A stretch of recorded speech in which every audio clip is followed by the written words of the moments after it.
Bienvenidos a una entrega más de la Palabra de Dios. Esta mañana estamos comenzando una serie nueva y esta serie va a tener 2 o 3 episodios y se llama Métricas del Corazón.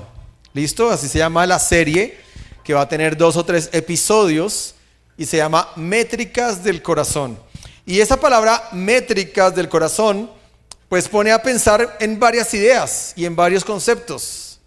La palabra métrica pues es de medir, ¿verdad? Y entonces uno dice, pero ¿cómo así? ¿Qué significa que nos van a medir o qué? ¿No? Y la verdad es que a los seres humanos nos causa un poquito de incomodidad que nos midan, que de pronto nos digan cómo estamos en algo, ¿no? Voy a contar algo de la experiencia de esta semana. Llevo ya como un mes y una semanita sin jugar tenis. Y eso es bastante crítico para mí. La verdad me lo extraño mucho. Y me siento mal a veces, me siento triste a veces. Me resumo con ver Wimbledon, que está ahorita jugando. De hecho, esta mañana había un partido, pero no lo pude ver. Seguramente en la noche lo voy a ver en diferido. Pero me cuesta mucho y no he podido jugar porque resultó que tengo codo del tenista. Aquí tengo una férula que ustedes no están viendo. Y el codo del tenista es una inflamación de los tendones aquí, en el codo. Y es una inflamación que viene del agarre de los dedos. Entonces cuando yo aprieto acá duro, ahí me duele el codo. Y eso sucede por los golpes de la raqueta y algunas cosas, ¿no? Y he hecho varias cosas. En este mes he hecho varias cosas. Alguien que me quiere mucho me regaló una clase con un profesor experto en tenis para que mirara mis golpes. Y estuve por 2 horas golpeando la raqueta con él. Y al final me dijo, tus golpes están perfectos, el problema es tu raqueta. Entonces me hizo todo un análisis de la raqueta. Conclusión, ayer la raqueta se vendió. Gracias, Diego, por venderla. Diego la publicó y se vendió. Una raqueta que me acompañó en mis últimos 15 años. Pero bueno. En ese mes y medio que llevo así, he pensado muchas cosas. Una de las cosas fue, bueno, no puedo, tengo que hacer mantenimiento en mi cuerpo de alguna manera. Entonces fui a donde un deportólogo.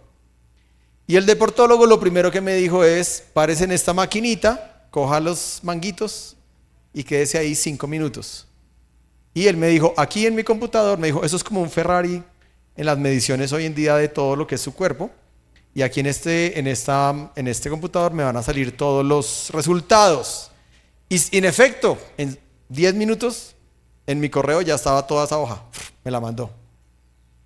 Entonces me dijo, peso, estás en el promedio, en el extremo un poquito superior, a punto de pasarme, pero estoy ahí. Entonces yo como que, bien, listo, peso, bien. Me dijo, pero el peso hoy es lo que menos importa. La gente hoy se preocupa por el peso y el peso hoy, solo el peso por el peso no dice todo. Entonces me dijo, ahora vamos a mirar estos 4 indicadores.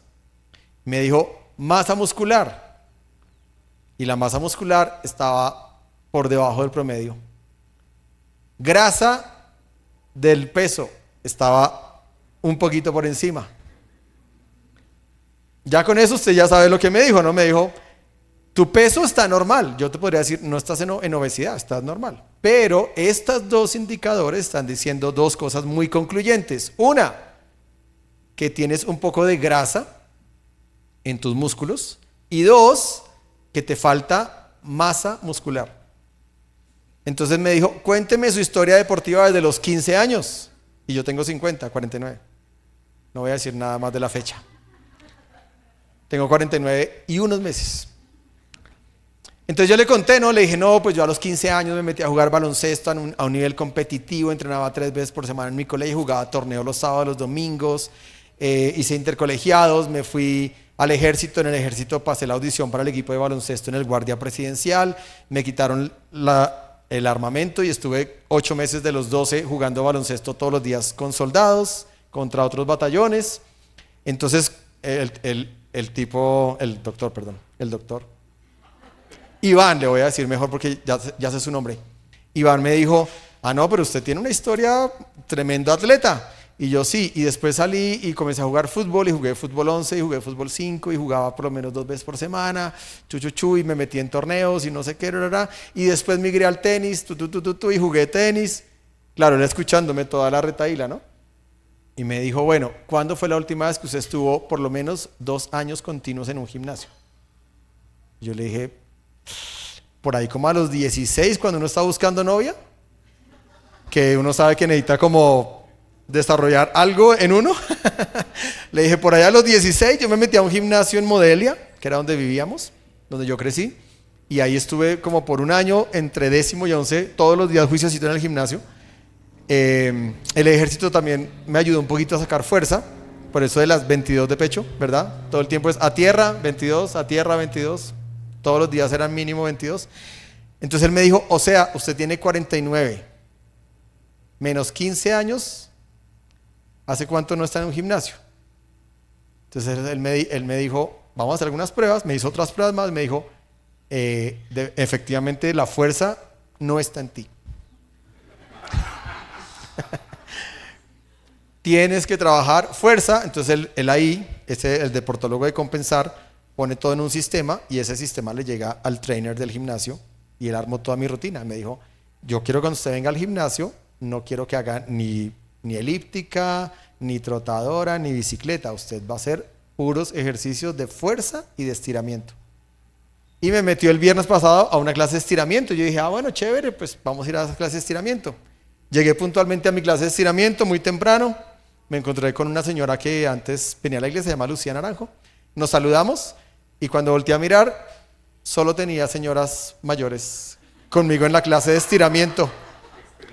Entonces yo dije, uy, voy a ser el único hombre y el único joven en esta clase. Efectivamente sí.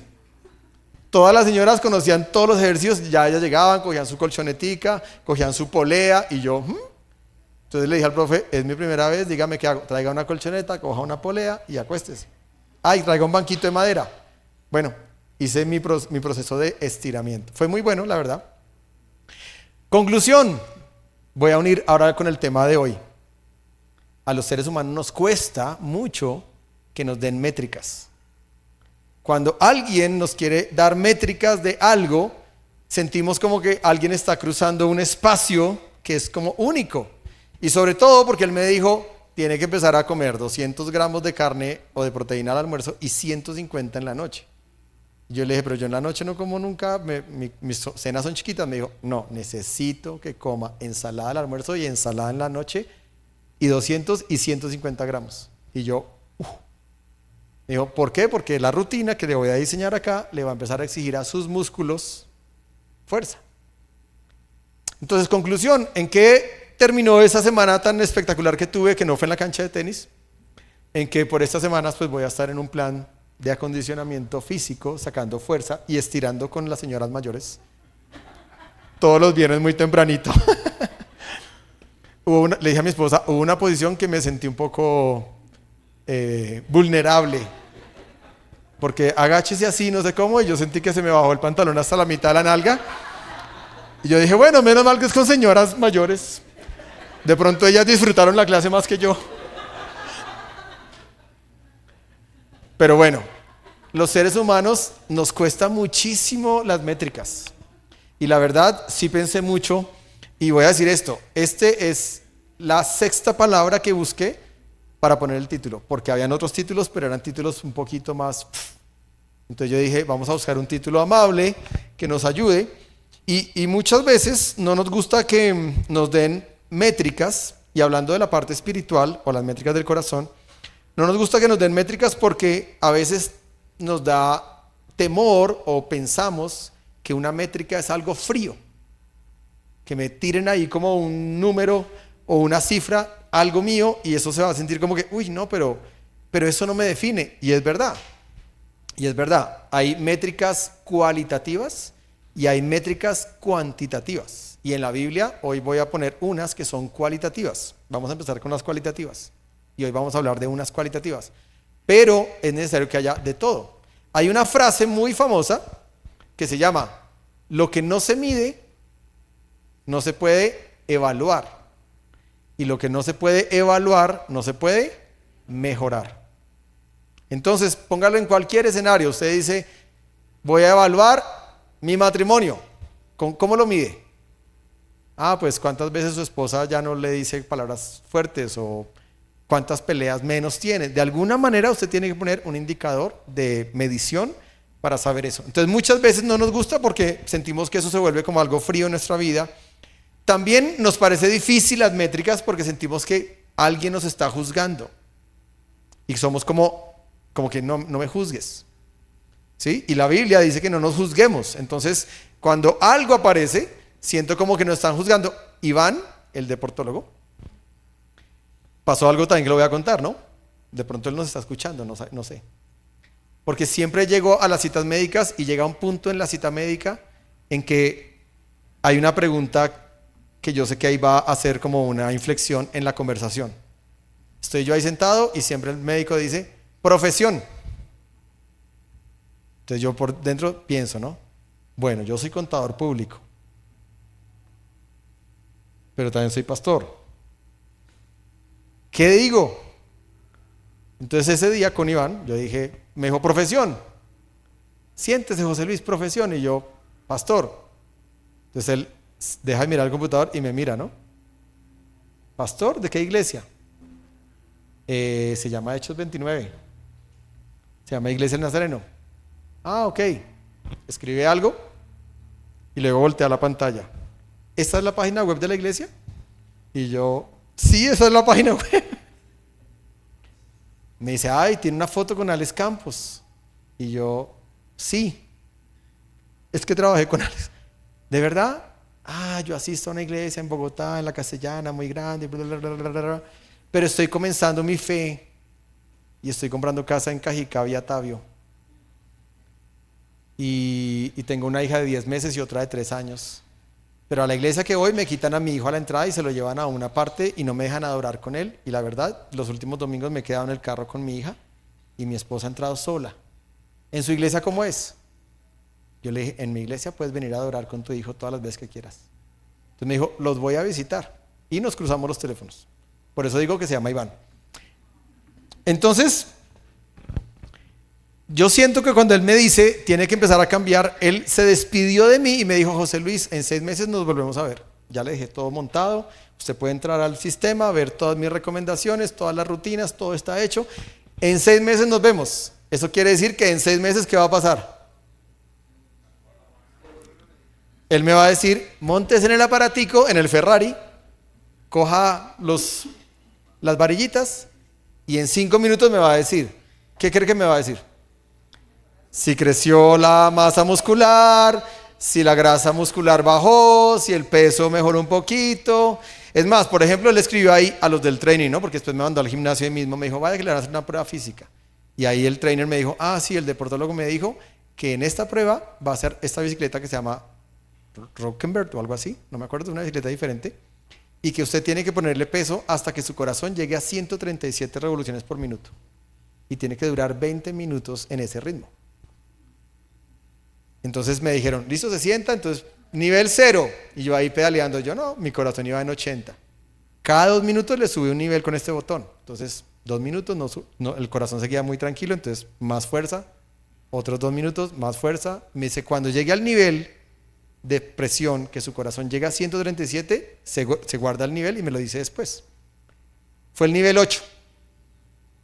O sea, me demoré 16 minutos en llegar a la presión de la bicicleta donde mi corazón ya comenzó. Entonces él me dijo, cuando usted venga aquí, va a poner siempre la bicicleta en 8 y va a hacer 20 minutos en ese nivel. Eso es lo que el médico deportólogo, o sea, Iván, nos escribió para que usted pueda hacer su trabajo. En 6 meses, la métrica de mi vida me va a decir si logré o no logré la meta. Entonces, para todo en el mundo vamos a tener métricas. Lo que pasa es que no nos va a gustar a veces. ¿Sí? Yo estoy pensando acá, ¿voy a hacer eso porque yo quiero o voy a hacer eso porque Iván me va a medir? Las dos cosas son necesarias. A veces necesitamos que un partner o alguien externo de alguna manera nos ayude o nos gestione para uno decir, oiga, yo necesito hacer esto, ¿no? Muchas veces no nos gusta que nos midan porque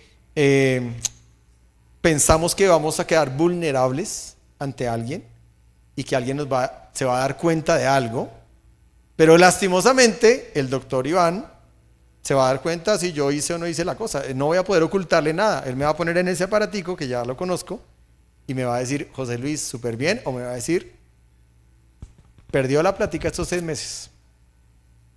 ¿Sí? Entonces, eso es lo que significa. Quiero invitarlos al episodio número 1, el episodio número 1 de hoy.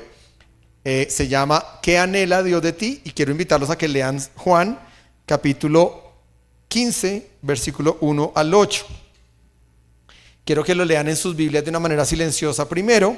Pueden ahí prenderla o abrir el libro sagrado y leer Juan, capítulo 15, versículo 1 al 8. Juan 15, versículo 1 al 8. Léanlo ahí en voz baja un momentico y luego lo leemos juntos. Muy bien. Parte 1 de la serie, ¿qué anhela Dios de ti? ¿Listo? Y vamos a leer de nuevo este pasaje de Juan. ¿Listo? Está en Nueva Traducción Viviente, pero usted lo puede leer en la versión que usted usa o le gusta más. Dice versículo 1, yo soy la vid verdadera y mi Padre es el labrador. Él corta de mí toda rama que no produce fruto y poda las ramas que sí dan fruto para que den aún más.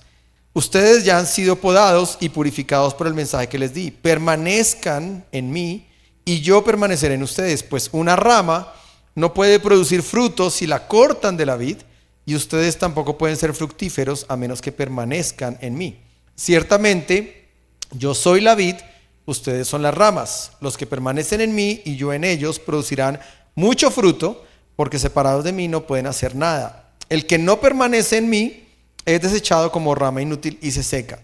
Todas esas ramas se juntan en un montón para quemarlas en el fuego. Si ustedes permanecen en mí y mis palabras permanecen en ustedes, pueden pedir lo que quieran y les será concedido. Cuando producen mucho fruto, demuestran que son mis verdaderos discípulos. Eso le da mucha gloria a mi Padre. Vamos a hacer un pequeño análisis de ese pasaje y ustedes me van a ayudar. Personajes del pasaje. ¿Cuáles son? El labrador. Muy bien, 1. Jesús. Pero Jesús no está por ahí, pero sí hay un personaje. El labrador. El labrador.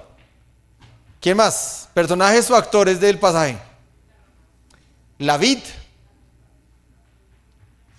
La vid verdadera. Las ramas.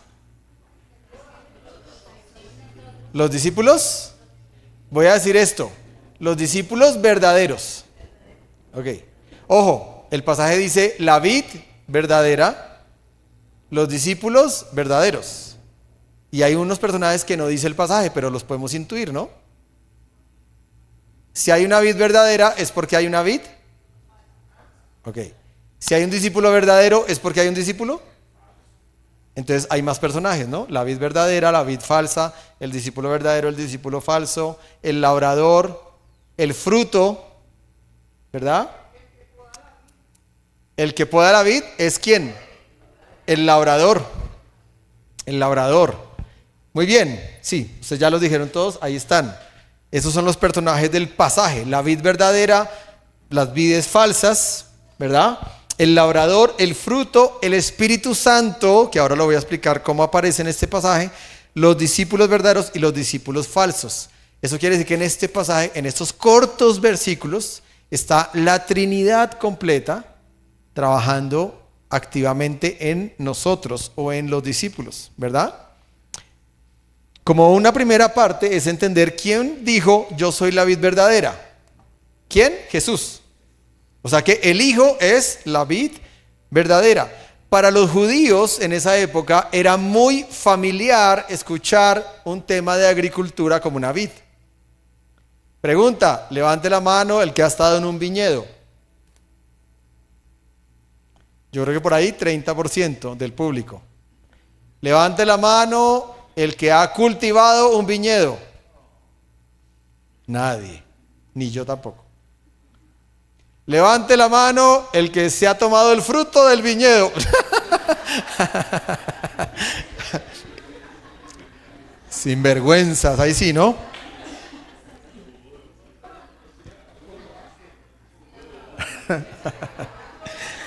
Para los judíos era muy familiar cuando Jesús les habló de una vid Y también, ¿por qué? Porque en el Antiguo Testamento los que conocían la ley de los profetas, sobre todo Isaías, la vid era el símbolo del pueblo de Israel. La vid era el símbolo del pueblo de Israel. Entonces cuando Jesús dice yo soy la vid verdadera, para un judío que era agricultor, que trabajaban cultivando y cortando y recogiendo uvas y volviendo a cultivar, era muy familiar. Lo que pasa es que para nosotros escasamente si hemos cultivado una semillita de frijol y por ahí lo hemos dejado hasta que dio medio algo y ya lo tiramos. Eso tal vez es lo máximo que alguien podría decir de esta zona que ha cultivado. Otros tal vez han cultivado más. Ustedes saben lo que pasó en mi casa, ¿no? En mi jardín, yo lo conté. Alguien tiró unos lulos y yo no supe quién. Unas pepas o algo, tiraron unos lulos. ¿Por qué sé que alguien tiró unos lulos? Porque hoy tengo un árbol de 2 metros con un tronco regrueso, con unas pepas de lulo así de este tamaño, naranjas, y ahora yo le digo a mi esposa, vamos a ir a preparar el jugo de lulo de la casa Becerra Muñoz. Es lo que más se cocina porque salgo al jardín, agarro 3 pepas de estas y con 3 pepas hacemos jugo de lulo. Gratis, ¿no? Y son unas pepotas y entonces yo lo que concluyo es, bueno, esa enseñanza me dice que esta tierra es muy fértil.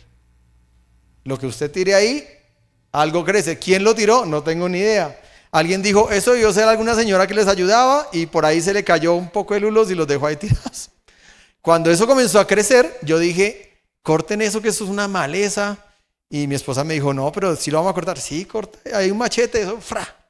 Y el jardinero vino y dijo, no, déjelo que crezca, que eso parece que es un árbol de algo. Entonces yo dije, bueno, dejemos a ver qué pasa. Pues conclusión, es un árbol que hoy tiene 2 metros y ahora sí nos toca podarle las ramas, pero los lulos que tiene es una cosa impresionante. Para nosotros es muy difícil, pero para los judíos no. Voy a decir lo que Jesús quiso decir en ese momento. Lo que Jesús quiso decir cuando él dijo, yo soy la vid verdadera. Lo que Jesús quiso decirle a nosotros los occidentales es, yo quiero ser el centro de tu vida. Yo quiero ser el eje central y el único eje de donde tú te agarres para vivir. Si nos dijeran eso, entonces uno dice, ahora sí ya lo entiendo mejor. Pero ese era el mensaje que Jesús estaba diciéndole ahí.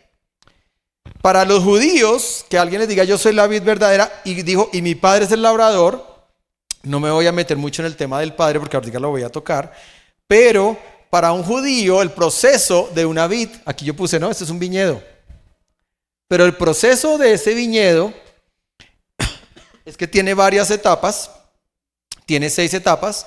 La primera es que alguien tiene que preparar el terreno, ¿no? Es lo básico, ¿no? Hay que preparar el terreno, hay que limpiarlo, hay que quitar piedras, hay que cortar maleza, hay que hacerle una depuración al terreno. Lo segundo, y eso, ojo, eso se hace en el invierno. La preparación del terreno se hace en el invierno.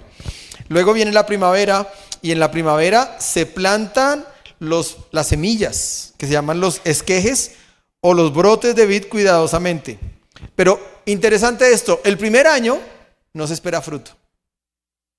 El primer año no se espera fruto. Lo único que se espera es que este arbolito tome buenas raíces y comience a crecer el primer año. ¿Listo? Luego viene el segundo y el tercer año y dice que la vid crece, pero para que esta vid crezca, alguien o el jardinero tiene que ponerle unas estructuras para ayudarle a que esos árboles se amarren un poco ahí, se sostengan y crezcan así como usted los ve, derechitos. Requiere una ayuda de otras personas que pongan estructuras con alambres. ¿Listo? Eso va en el año 2 y 3. Y luego viene el invierno en el tercer año o final del segundo, dependiendo cómo se haya dado. Y dice que cuando llega el invierno, entonces el viñador por fin corta algunas ramas que no dieron fruto y recoge las que sí tienen fruto. Y lo último que sucede es la cosecha. ¿Cuánto se demora? 3 años. ¿Qué quiere decir eso? Eso nos habla de proceso. procesos en nuestra vida. Eso quiere decir que el lograr la meta, que es dar fruto, toma un tiempo, no es automático. Y se requiere una ayuda, y piensa en gente que es como el que pone las estructuras, los alambres, el que poda, el que está ahí, ¿sí? Ahora, ¿por qué Jesús dijo que era la vid verdadera? Si Jesús dijo que Él era la vid verdadera, es porque hay vides falsas. ¿Ok?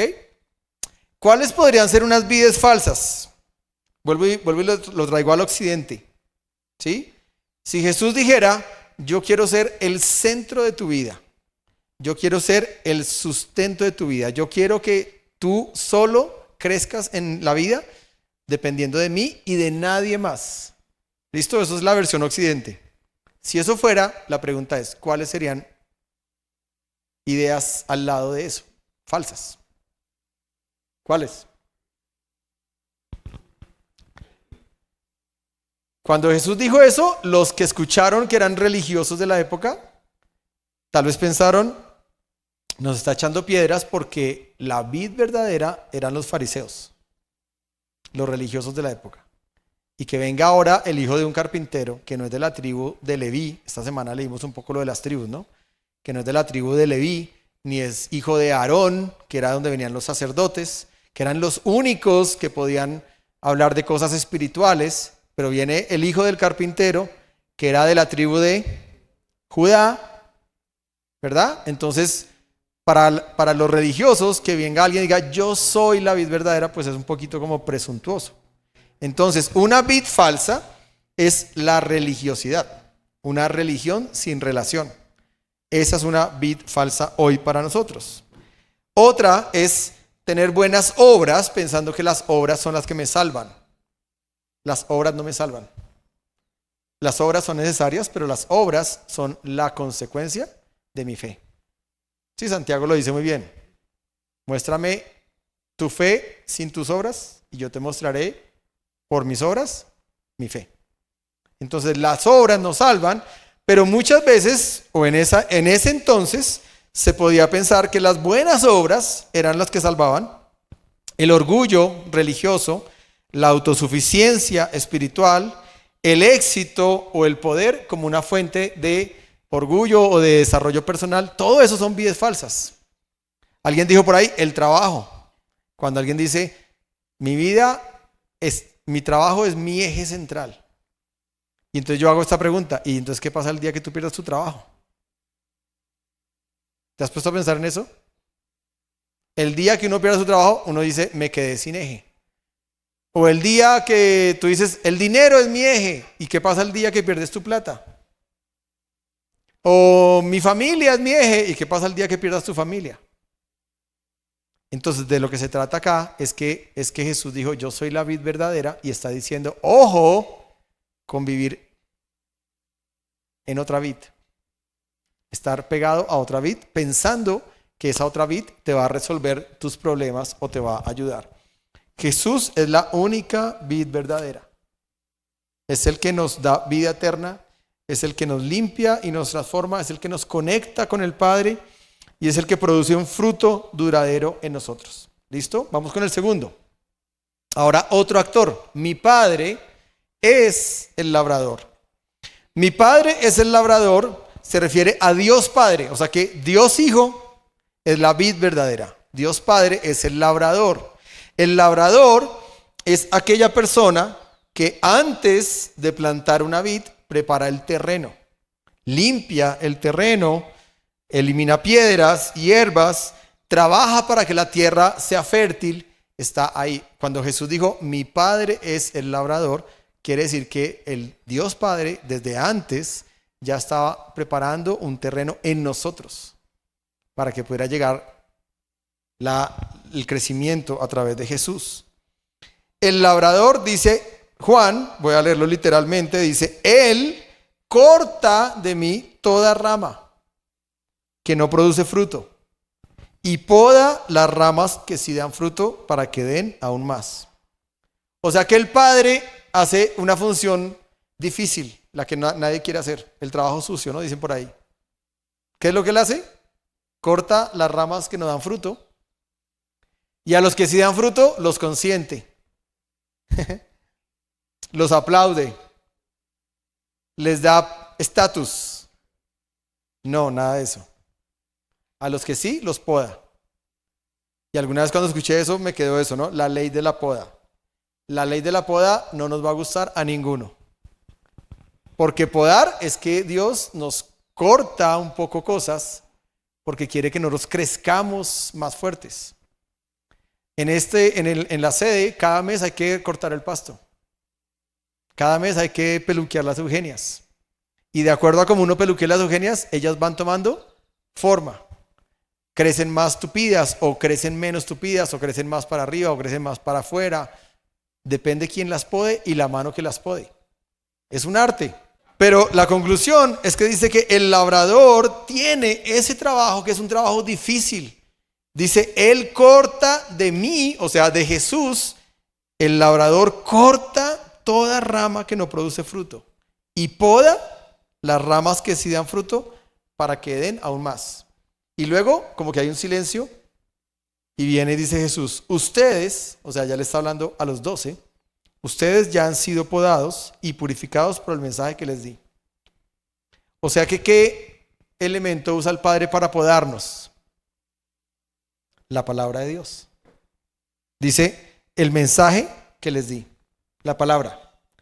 La palabra de Jesús que hoy está escrita, entonces por eso decimos la Biblia, pero bueno, es la voz o la palabra. Dice, Él corta de mí toda rama. Ustedes ya han sido podados y purificados por el mensaje que les di.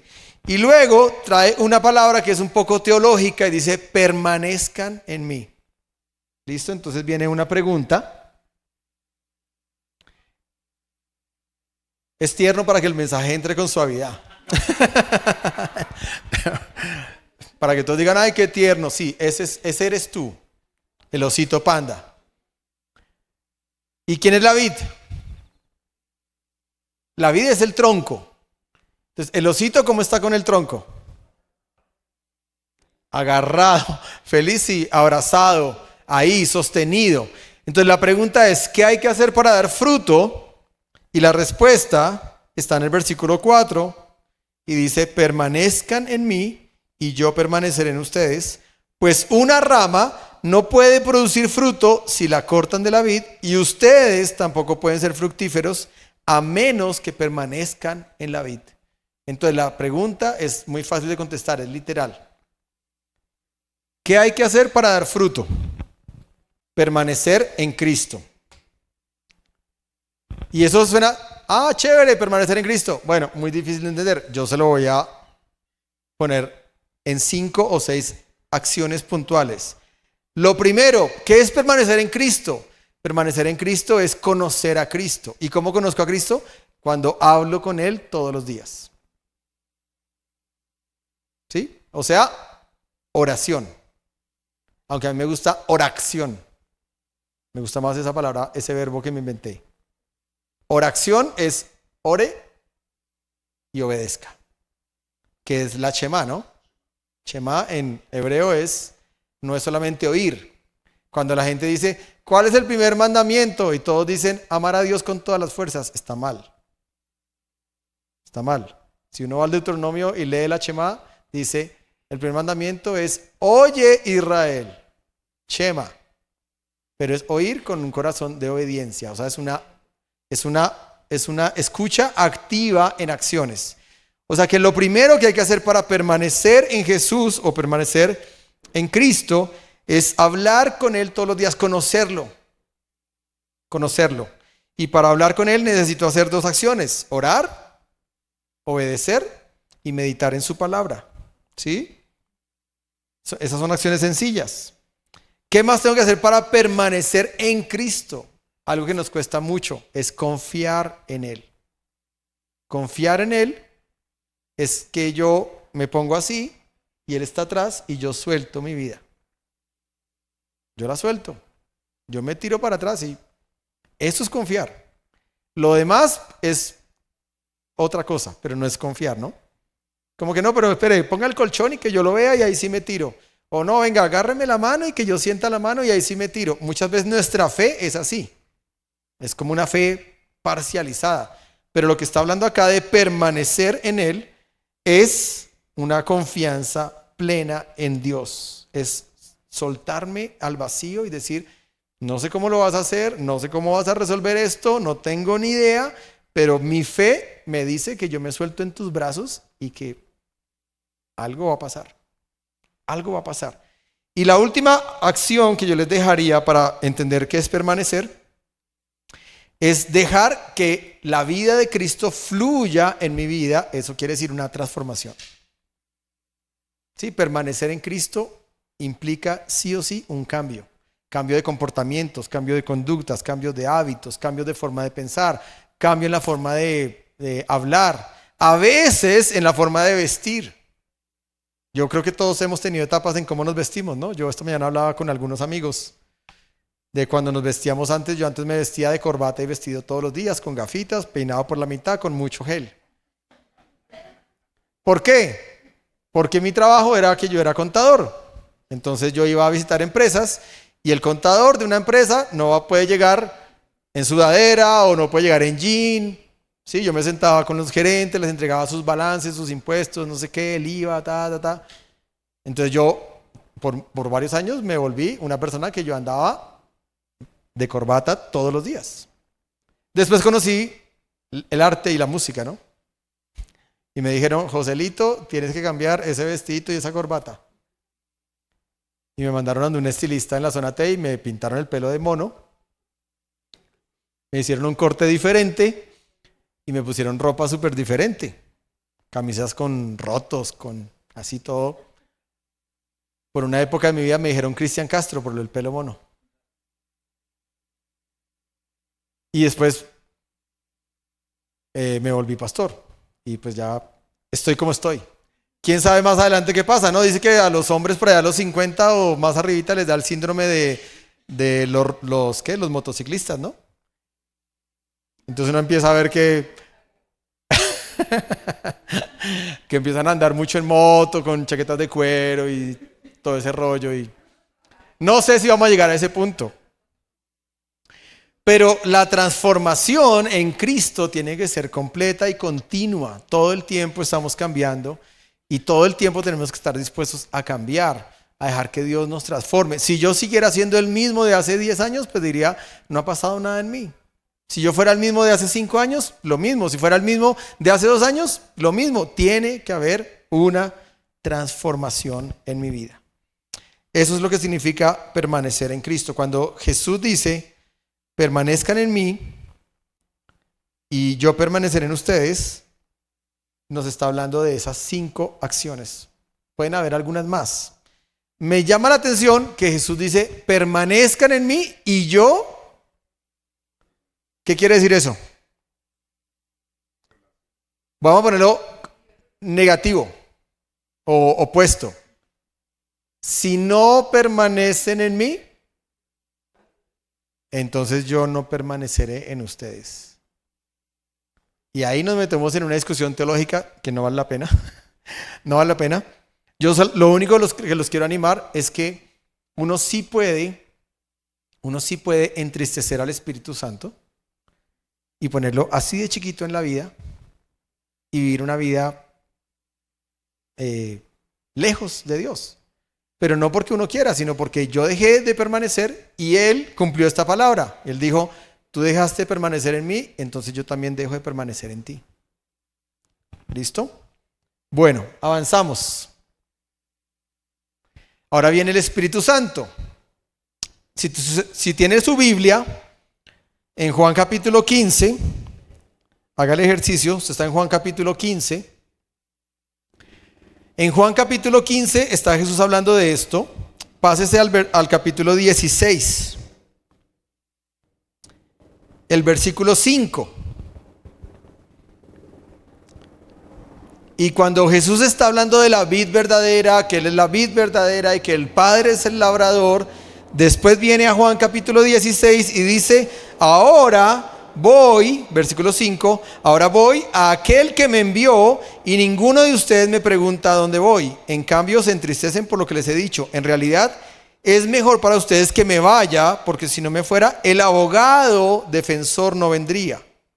¿Quién es el abogado defensor? Muy bien. En cambio, si me voy, entonces se lo enviaré a ustedes. Y cuando Él venga, convencerá al mundo de pecado y de la justicia de Dios y del juicio que viene. El pecado del mundo consiste en que el mundo se niega a creer en mí. La justicia está disponible porque voy al Padre y ustedes no me verán más. El juicio vendrá porque quien gobierna este mundo ya ha sido juzgado. Me queda aún mucho más que quisiera decirles, pero en este momento no pueden soportarlo. Versículo 13, cuando venga el Espíritu de verdad, Él los guiará a toda la verdad. Él no hablará por su propia cuenta, sino que les dirá lo que ha oído y les contará lo que sucederá en el futuro. Me glorificará porque les contará todo lo que reciba de mí. Todo lo que pertenece al Padre es mío, por eso dije, el Espíritu les dirá todo lo que reciba de mí.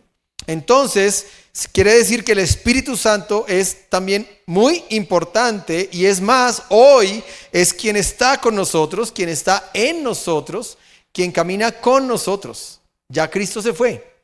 El Espíritu Santo es el que está con nosotros. Gálatas 5, 22 y 23 dice, pero el Espíritu Santo es el que produce en ustedes este fruto. Dice versículo 22 de Gálatas 5. En cambio, este es el fruto que el Espíritu produce en nosotros y los enumeré: amor, gozo, paz, paciencia, benignidad, bondad, fe, humildad y dominio propio. Son 9 características. 1, 2, 3. Son 9. Hoy no vamos a hacer un estudio muy profundo de esas 9. Algunas son muy intuitivas y usted las puede entender. Lo que quiere decir es que voy a devolverme. El hijo es la vid, el labrador es el padre. ¿Listo? ¿Qué somos nosotros? Las ramas. Y entonces, ¿qué es el fruto? Esto. Hay varios tipos de frutos y de eso se trata. Esta serie se va a tratar un poquito de los frutos o los diferentes tipos de frutos. Pero hoy, en especial hoy, yo quiero dejarle este que es el fruto cualitativo. Es la primera métrica del corazón. Si usted quiere saber cuánto hay de Cristo en usted, es muy fácil. Levanta la mano los casados. Y yo dije casados, casadas. Casadas y casados. Ahora todos. No, mentiras. Porque una vez dice casados y uno ve que el hombre así. Pero apenas la esposa voltea a mirar. Sí, señor, las 2 manos, con todo mi ser, con todo. Es muy fácil. La medición métrica de hoy es muy sencilla. Usted le dice a su esposa y usted le dice a su esposo, ponme un numerito al lado de esas 9. ¿Listo? Y hace un promedio ponderado.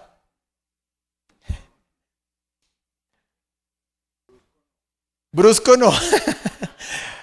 Si usted no es casado, dígale a su papá o a su mamá. Si usted está divorciado, dígale a un hijo que tenga más de 18. O bueno, por ahí de 14 o 15 también puede ser. ¿Por qué digo esto? Porque la persona que más nos conoce después del Espíritu Santo es mi esposa o mi esposo. O en sentido, no mentiras. Mi esposa o mi esposo, o mis hijos cuando yo vivo con ellos, o mis papás cuando yo vivo con ellos. Entonces, una buena métrica del corazón es decirle a mi esposa, oye, ¿qué tan amoroso he sido esta semana? No le diga el último año, no, porque uno dice, ¿qué tan amoroso he sido en estos 10 años de matrimonio que han sido como 5 minuticos debajo del agua? Pero bueno. Uno tiene esto, amerita una conversación profunda y es difícil. Y ojo, a veces esas conversaciones en el matrimonio detonan una pelea. ¿Por qué? Porque uno le dice a la esposa, ¿no? O viceversa, ¿no? A ver, ponme un numerito del 1 al 10 en el amor. En la última semana, ella dice 3. Y uno que dice, no, pues yo a ti te pongo 0 y entonces listo. Ahí emparejamos el partido. Entonces, Esa no es la idea, ¿no? No es que ahora usted salga de acá y por la noche hoy domingo me diga, pastor, tuve un problemonón matrimonial porque me puse a hacer el ejercicio que usted nos dejó y la señora me salió adelante. No, pero de verdad, la métrica del corazón, la métrica en el corazón a mí me invita a pensar que si yo le digo a mi esposa o a mi esposo en un buen momento, o a un hijo o a un papá, ahora los hijos, los que tenemos hijos adolescentes y preadolescentes, ellos son directo a la yugular y seguramente la calificación siempre va a estar de 6 para abajo, ¿verdad? Usted dígale a un hijo, ¿qué tan paciente he sido? ¿Qué tan benigno he sido contigo? Y él va a decir, a ver, no me dejó jugar tablet, no me dejó conectarme, no me dejó. No, papá, tienes por ahí 2. Porque ellos miden la benignidad en horas de PlayStation o tablet. No, pero esa es la métrica. Entonces, estos son indicadores, ¿no? Ahora, amor, no tengo que explicarlo, ¿no? Amor, el gozo no es alegría. El gozo no es alegría. El gozo es un continuo mantenimiento de alegría, aunque hayan tormentas. Eso es gozo. Sí, eso es gozo. O sea, cuando alguien tiene gozo del espíritu, yo puedo estar con mi carro varado, pinchado, sin trabajo, con poca comida en la casa, pero estoy con gozo. ¿Cómo? No tengo ni idea, pregúntele al Espíritu Santo. Ese es el gozo. Es un fruto que Él da cuando uno dice, Señor, dame esto, ¿no? Amor, gozo, paz. Bueno, la paz se entiende. La paciencia también. Benignidad es ser bueno. Algo benigno es algo que es bueno, que alguien quiere tener cerca, no alguien quiere repeler, es algo que es bueno. Bondad quiere decir amplio de corazón. La bondad es cuando usted le da a su esposa algo sin que ella se lo esté pidiendo, una cachetada. No mentiras, cuando usted le da un regalo a su esposa, o la sorprende, o usted lo sorprende a él con algo que de pronto no se merezca, pero usted es bondadoso. Eso es bondad. Fe, ya lo hablé, fe es soltarme al vacío sin ver quién me va a recibir, solo sé que Dios está ahí. Humildad, no tener un mayor criterio de mí mismo del que yo debo tener. Y dominio propio es resistencia a la tentación, a los deseos malos. Eso es dominio propio, ¿verdad? Ayer que fui a cine con mi hija Sofi, pedimos un maíz para compartir. Y mi hija Sofi tiene una regla, no comemos maíz hasta que comience la película. Pero yo soy todo lo contrario, cuando comenzó la película ya no tengo maíz. Yo soy así. No sé si es un problema de ansiedad, pero tengo que ir a que alguien me trate eso. Entonces ella me dijo, ¡ah! Y me pegaba en la mano, papi. Y yo, hasta comience. Y yo, uy, esos cortos están como largos. Y entonces se volteó y me dijo una frase. Haz de cuenta que esta es una tentación. Y tú tienes que resistir esta tentación. Y yo dije, uy, la china salió adelante. Le dije, bueno, listo, va para esa. Y por media hora no metí la mano. Y ella comió y cuando iba en la mitad me volteó a mirar, ¿no vas a comer? Y yo, bueno, está bien si me dejas. Pero eso es dominio propio. Dominio propio es resistir la tentación. Entonces, vamos a contestar la pregunta. ¿Qué anhela Dios de ti? Es una respuesta muy sencilla de Juan 15. Que des mucho fruto. ¿Listo? Porque si usted se va otra vez al pasaje de Juan 15, dice el versículo 8, que fue el último que leímos, cuando producen mucho fruto, demuestran que son mis verdaderos discípulos. Eso le da mucha gloria a mi Padre. Entonces, ¿para quién yo produzco el fruto? ¿Quién se pone contento? ¿A quién le doy la gloria? No a la iglesia, no al pastor, no al líder. Mi esposa se beneficia, mis hijos se benefician, la iglesia se beneficia y el pastor, por supuesto, se beneficia. Pero la gloria es para Dios. El Padre es el que se pone contento y el Padre sabe que si tú das mucho fruto es porque tú estás creciendo. Y en primera y segunda de Pedro sí que hay pasajes que dicen que Dios anhela que nosotros crezcamos. Dios no quiere que nos quedemos chiquitos en el crecimiento con Dios. Dios quiere que nosotros crezcamos. ¿Cuándo paramos de crecer? Nunca. En Dios podemos tener 70 años, 80 años, o 30 o 40 años.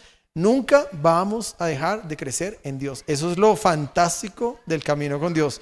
Que uno cree decir, yo ya caminé mucho. Y entonces viene el versículo del apóstol Pablo, que dijo, yo no pretendo haberlo alcanzado todo. Pero una cosa hago, prosigo hacia adelante, hacia la meta. Entonces, ¿qué anhela Dios de ti? Conclusión del mensaje de hoy, que produzca mucho fruto. Y me gusta que el adjetivo que usa es mucho, porque eso nos pone en un problema. Que mi deportólogo no me dijo, quiero que bajes un poquito de peso, o que crezca un poquito tu masa muscular. Él me dijo, esta barrita de acá tiene que subir casi al doble. Y me metió en un problema.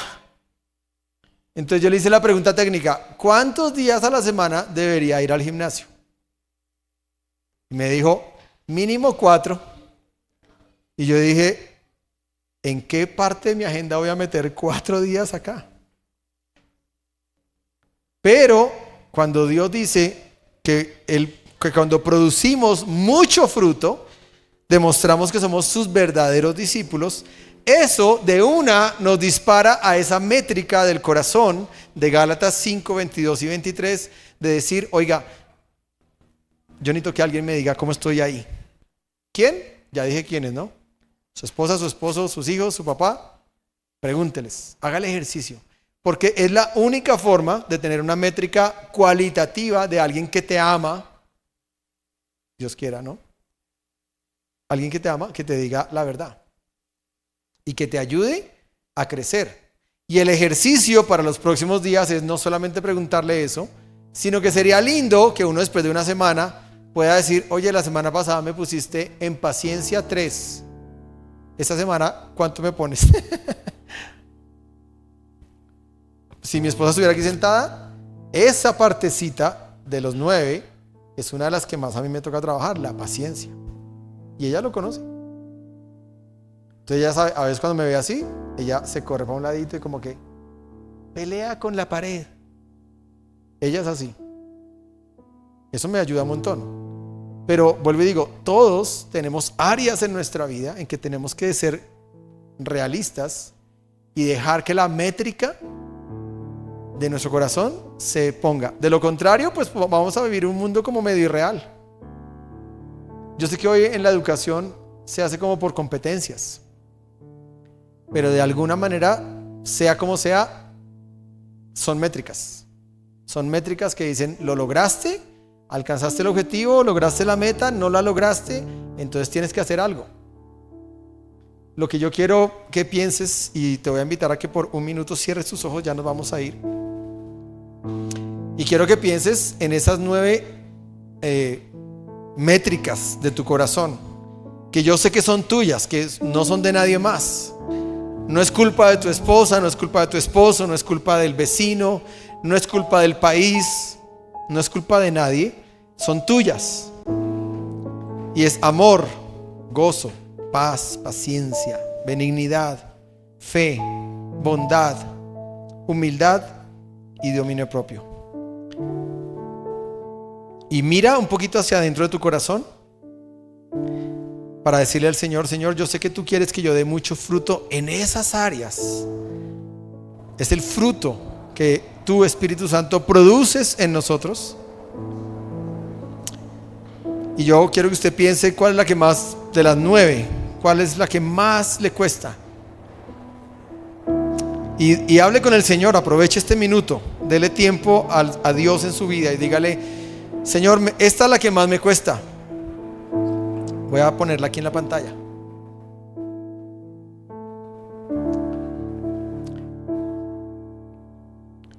Y esa que más le cuesta es la conversación con Dios. Señor, esto es lo que más me cuesta. Esto es lo que yo percibo que lo tengo luchando un poco en mi vida. Y te pido que me ayudes a crecer, Espíritu Santo. Te pido que pongas más de eso en mí. Te pido que yo pueda crecer más en eso. Yo te doy permiso para que podes. Y yo sé que la poda duele, pero sé que la poda va a hacer que eso crezca en mí. Ayúdame. Dame la fuerza, dame la determinación. Te pido, Señor, que trabajes en mí. Haz ese proceso. Tú anhelas discípulos verdaderos.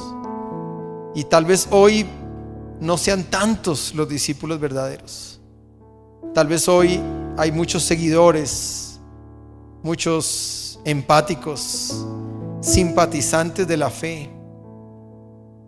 Pero, Señor, queremos y estamos convencidos que nos has llamado a ser discípulos. Ser personas comprometidas, personas que reflejamos tu amor. Yo quiero que tú permanezcas en mí. Permanece y ayúdame a permanecer en ti. Si tal vez durante el día no te he dado el espacio para que tú me hables, o para hablar contigo, para contarte cosas, o porque tal vez creo que no me escuchas, o me parece que no es, Señor, ayúdame a permanecer en ti, a hablarte, a dar tiempo para escuchar tu palabra.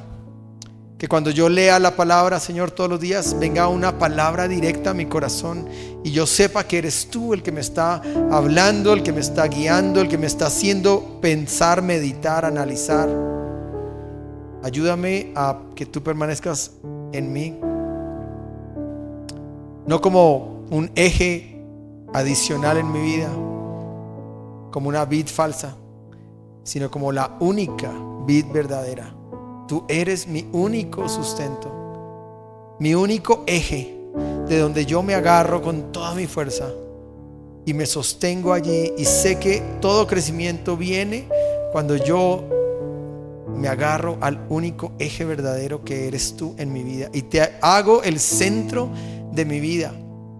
Y por más tempestades o tormentas que vengan, lluvias o noticias o inseguridades o miedos, Señor, yo quiero escuchar tu voz, la voz del pastor que me dice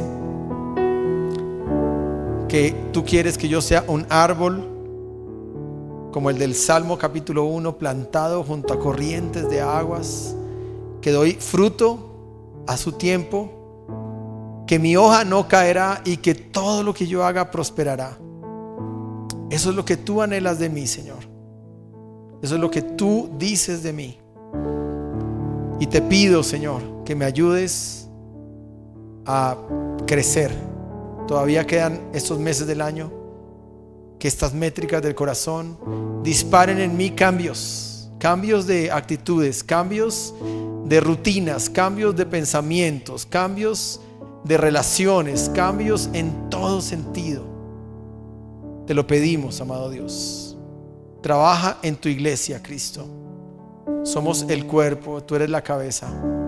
Trabaja en tu comunidad, en tu iglesia, en tus hijos, en tus discípulos. Trabaja, amado Dios. Moldéanos como el barro y ayúdanos a seguir avanzando. Que estas ideas de la métrica del corazón queden durante estos días allí en nuestra vida, plantados. Ayúdanos a poder abrir a aquella persona que está cercana y dejar que esa persona que nos ama nos pueda de alguna manera ayudar a tener esa métrica, esa medida, pero que es para crecer, para avanzar. Te damos toda la honra y toda la gloria a ti, Señor. Danos fuerzas y ánimo esta semana, y que podamos estar siempre agarrados de ti, como la vid verdadera, esas ramas allí prensadas a ti, que no nos soltamos y que sabemos que tú nos ayudarás en todos los desafíos que podamos tener esta semana, que tú nos acompañarás, que tú proveerás el pan a nuestra casa todos los días, Y que, Señor, cuando salgamos por el camino, tú viajas con nosotros y nos cuidas, porque tú eres nuestro Dios y eres nuestro pastor. Te adoramos y te bendecimos y te entregamos este tiempo en el nombre del Padre y del Hijo y del Espíritu Santo. Amén. Muy bien, Dios los bendiga a todos. Gracias por estar hoy acá.